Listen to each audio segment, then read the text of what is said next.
Depuis le 29 septembre, un deuxième objet céleste orbite autour de la Terre. La Terre a une deuxième lune. Mais en réalité, elle est loin de ressembler à notre satellite naturel. Il s'agit d'un mini-astéroïde de quelques mètres seulement. Et il ne restera pas très longtemps autour de la Terre et je vous explique tout. Alors d'où vient-il? Que fait-il autour de notre planète? Et surtout, va-t-on pouvoir l'observer? Bienvenue dans ce tout nouveau récap de l'actualité spatiale. Avant de continuer, voici la question à laquelle vous devez répondre en commentaire. Où se trouve la ceinture principale d'astéroïdes? On va voir si vous le savez. Pour revenir à notre satellite, que sait-on de cette nouvelle lune? Le 7 août 2024, alors que l'équipe du programme Atlas scrute le ciel à la recherche d'objets potentiellement dangereux, ils en découvrent un qui attire leur attention. Il s'agit d'un astéroïde baptisé 2024 PT5. Cet objet de seulement une dizaine de mètres a montré des propriétés dynamiques particulières. On a repéré qu'il s'apprêtait à entrer dans le champ gravitationnel de la Terre. Et comme le programme Atlas est un programme de protection terrestre, ils ont tout de suite informé les scientifiques de ce qui se passait. Et c'est comme ça qu'on a découvert que ce mini-astéroïde allait orbiter autour de la Terre pendant quelques semaines. Et comme je vous l'ai dit plus tôt, 2024 PT5 s'est mis à orbiter autour de la Terre depuis dimanche dernier. Et il est prévu qu'il reste 56 jours, donc jusqu'au 25 novembre. C'est en quelque sorte une deuxième lune temporaire pour notre planète. Alors en vérité pas tellement, mais je vais t'expliquer pourquoi. Pour qu'un astéroïde soit considéré comme une mini-lune, on pourrait penser que sa masse et sa taille sont importants pour ce genre de situation,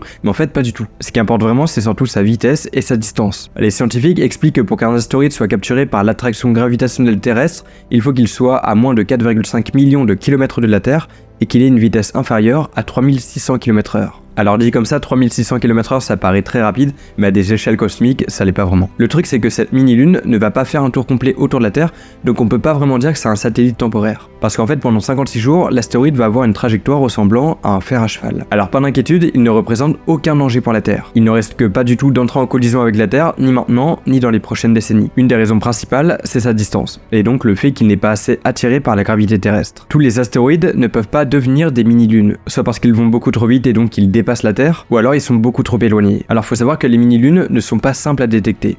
Et les scientifiques en connaissent très peu. Alors bien sûr, 2024 PT5 n'est pas la première mini-lune qu'on a autour de la Terre. C'était le cas de 2020 CD3 par exemple. Et c'était une mini-lune qui a orbité autour de la Terre entre janvier 2019 et mai 2020. Et par la suite, les scientifiques ont détecté que cet astéroïde avait orbité autour de la Terre bien avant janvier 2019. Et d'ailleurs, notre nouvelle mini-lune suit la même trajectoire que 2022 NX1. C'était une mini-lune qu'on a eue entre 1981 et 2022. Et donc là, vous remarquez que certaines mini-lunes ont des épisodes très courts et d'autres des épisodes très longs. Lorsqu'un astéroïde effectue une ou plusieurs révolutions autour de la Terre, on le considère comme un astéroïde, comme un orbiteur temporairement capturé. Mais ces événements sont assez rares et ils se produisent tous les 10 ou 20 ans. Par contre, quand un astéroïde ne fait pas une révolution complète, eh bien on considère ça comme un survol temporairement capturé. Et c'est le cas de 2024 PT5. L'astéroïde va donc suivre une trajectoire elliptique en forme de fer à cheval avant de nous quitter. Mais alors d'où vient-il? Eh bien en fait, les scientifiques pensent que 2024 PT5 fait probablement partie d'une population de géocroiseurs appelés les Arjunas. Ce sont des astéroïdes qui ont une orbite héliocentrique, ça veut dire qu'ils orbitent comme la Terre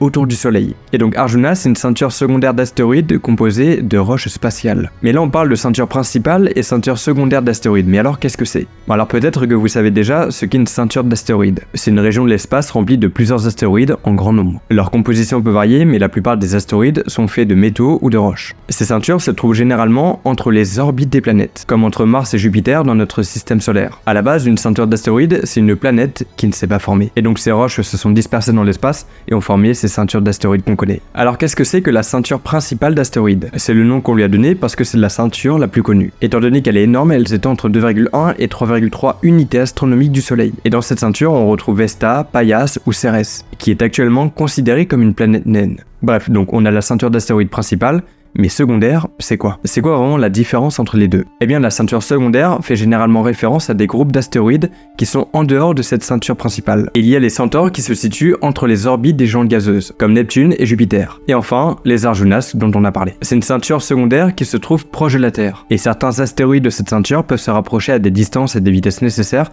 pour devenir des mini-lunes. Mais après, des astéroïdes provenant de la ceinture principale peuvent aussi devenir des mini-lunes. Pour que 2024 PT5 devienne une lune permanente, eh bien il faudrait qu'elle ait une vitesse beaucoup moins rapide. Et donc pour ça, il faudrait qu'elle se fasse percuter par un autre astéroïde par exemple. Mais ce n'est pas encore au programme pour cette mini-lune. Par contre, elle a prévu de revenir le 9 janvier 2025 avant de repartir jusqu'en 2055. Malheureusement, elle sera trop peu lumineuse dans le ciel pour être observée à l'œil nu, et même avec un télescope amateur. Elle aura une magnitude de 22, ce qui est extrêmement faible. Par contre, les astronomes professionnels vont suivre de très près cette mini-lune pour tenter de comprendre sa composition et ses origines. D'ailleurs, petite info comme ça, le 13 avril 2029, un astéroïde va s'approcher tellement près de la Terre qu'il sera visible à l'œil nu depuis plusieurs endroits du globe. On vous tiendra évidemment au courant d'ici là sur Instagram et sur TikTok avec le compte de Sirius. On se retrouve juste après, je vous laisse maintenant avec Alessandra qui va vous faire le récap de l'actualité Sirius de la semaine. On commence ce récap des actus de la semaine par une bonne nouvelle pour le futur des missions Artemis. Les scientifiques ont confirmé que la capsule Orion, qui transporte les astronautes vers la Lune, est apte à accueillir un vrai équipage. Et ça, on le sait, grâce à une étude réalisée sur la mission Artemis 1, qui s'est déroulée en 2022. Cette mission fait partie du programme Artemis de la NASA, qui a pour but de renvoyer des hommes sur la Lune. Et il s'agissait d'une étape cruciale dans ce processus. La capsule a été envoyée dans l'espace inhabité pour tester sa viabilité. En réalité, elle n'était pas totalement inhabitée puisque les scientifiques avaient mis en son bord 2 mannequins et une panoplie de capteurs à la fois sur eux et sur la capsule. Pourquoi ? Pour mesurer les radiations dans la capsule. En fait, quand des astronautes sont envoyés dans l'espace, ils sont exposés aux rayonnements cosmiques et solaires qui s'y trouvent. Et ces rayonnements peuvent être dangereux pour l'homme à partir d'une certaine dose. On les retrouve particulièrement dans les ceintures de Van Allen, qui sont des régions près de la Terre qui abritent des particules très énergétiques. Il est donc nécessaire de suffisamment protéger les capsules pour garantir la sécurité des astronautes, en minimisant leur contact avec cet environnement radiatif. Et c'est ce que cette nouvelle étude a réalisé en analysant les datas obtenues par les capteurs lors de leur voyage en 2022. Première bonne nouvelle, l'efficacité du blindage d'Orion a été confirmée. L'exposition au rayonnement dans le vaisseau n'est pas la même partout. Les zones les mieux protégées sont jusqu'à 4 fois plus efficaces que les zones non protégées. L'exposition aux particules solaires est maintenue sous les seuils reconnus comme sûrs pour prévenir les maladies liées au rayonnement dans la zone la plus protégée. Ce qui signifie que les astronautes pourront être davantage en sécurité en se dirigeant vers les zones les mieux protégées du vaisseau, en cas de besoin. Ensuite, les scientifiques se sont rendus compte que l'orientation du vaisseau était importante. L'exposition aux rayons au moment de traverser les ceintures de Van Allen peut être réduite d'environ 50% si la capsule se trouve dans une certaine position. Toutes ces informations vont permettre d'améliorer la conception des futures missions. Mais les scientifiques doivent encore faire des analyses complémentaires, notamment sur l'exposition des mannequins, puisque l'un des deux possède un gilet protecteur. Ils pourront ainsi affiner leur stratégie de protection des astronautes pour la mission Artemis 2, qui prévoit d'envoyer 4 astronautes effectuer un survol de la Lune avant de revenir sur Terre. En attendant, les scientifiques sont confiants quant au fait que l'exposition au rayonnement durant les futures missions Artemis ne dépasse pas les limites de sécurité établies par la NASA pour les astronautes. Ils estiment ça comme étant peu probable. On vous tiendra au courant sur le compte Instagram de Sirius dès qu'on aura des nouvelles concernant la prochaine mission Artemis. On continue ce récap de la semaine avec une actu qui va révolutionner le futur de la conquête spatiale. Dans la pénombre, on aperçoit de la roche grise au sol et un point lumineux aveuglant.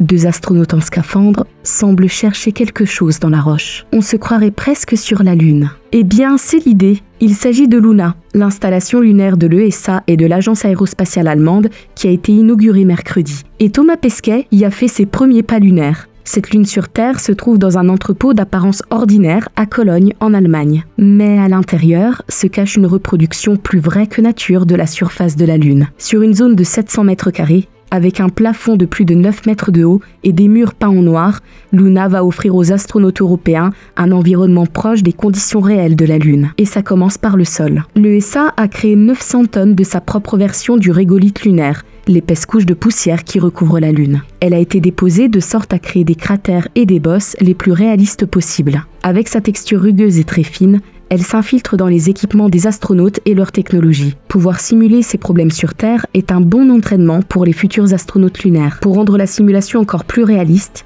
les scientifiques vont installer une lumière artificielle qui imitera le Soleil, reproduisant ainsi les alternances de jour et de nuit sur la Lune. Et un système de harnais a été ajouté à Luna pour recréer la gravité rebondissante de la Lune. D'autres infrastructures vont rapidement venir s'ajouter à cette surface déjà très réaliste. C'est le cas du futur Lunar Exploration Habitat qui a été conçu pour abriter 4 astronautes. Il sera bientôt connecté à Luna et à une serre capable de faire pousser des légumes, même dans les conditions les plus complexes. En attendant, ce simulateur lunaire est totalement inédit. et l'ESA le considère même comme la reconstitution la plus fidèle au monde de la surface lunaire. Les astronautes invités à l'inauguration sont impatients de pouvoir s'entraîner dans ce terrain, qui aura pour but de les préparer, eux et les scientifiques, à vivre, mais aussi à travailler sur la Lune. Dans un communiqué de l'ESA, Thomas Pesquet avoue avoir hâte de participer à l'aventure collective qui amènera les astronautes européens autour de la Lune, et à terme sur sa surface. Et évidemment, c'est tout ce qu'on lui souhaite. Merci beaucoup d'avoir suivi cette vidéo, c'était Sirius. Bye.